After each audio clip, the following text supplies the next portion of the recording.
இன்றைக்கி நமக்கான நீதி கதை. ஒரு கிராமத்தில் ஒரு ஏழையான குயவன் இருந்தான். மண்பானை செஞ்சு அதை விற்று தான் வாழ்க்கையை ஓட்டணும். அதே ஊரில் ஒரு பெரிய செல்வந்தர் இருந்தார். அவருக்கு காசு இருந்தால் போதும், மனசெல்லாம் ஒரு பெரிய விஷயமே கிடையாது. ஒரு நாள் ஒரு வயசான அம்மா குயவனிடம் வந்து, ஐயா, தண்ணி குடிக்க கூட ஒரு பானை இல்லை, கொஞ்சம் தரீங்களா, அப்புறமா காசு தரேன்.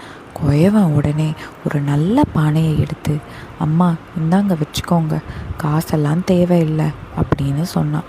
அதை பார்த்து அவசமாக எல்லாத்தையும் கொடுத்துட்டு இருந்தா, எப்படி பொழைப்ப அப்படின்னு கேட்டார்.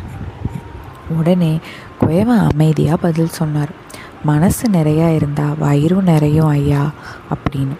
சில மாதங்களுக்கு பிறகு பயங்கரமான மழை. செல்வந்தரோட வீடு இடிஞ்சு தண்ணிக்குள்ளே முழுக போயிடுச்சு. கடைசியில் குயவன் வீட்டுக்கு தான் வந்தார். யாரும் உதவி செய்யலை. தலை குனிஞ்சிக்கிட்டே அவர்கிட்ட, எனக்கு உதவி பண்ணுறியா? யாருமே இல்லை, போக இடம் இல்லை. குயவன் ஒரு நொடியும் யோசிக்கலை. வாங்க ஐயா, என் வீடு சின்னது தான், அட்ஜஸ்ட் பண்ணிக்கிறீங்களா? உடனே அவங்க குடும்பத்தை உள்ளே கூட்டிகிட்டு போய் சாப்பாடு போட்டு பாதுகாப்பாக வச்சுக்கிட்டான். செல்வந்தருக்கு கண்ணெல்லாம் கலங்கிடுச்சு. நான் உன்னை எவ்வளோ அசிங்கப்படுத்தியிருக்கேன், எனக்கு யோசிக்காமல் ஒரு உதவி செஞ்சுருக்க.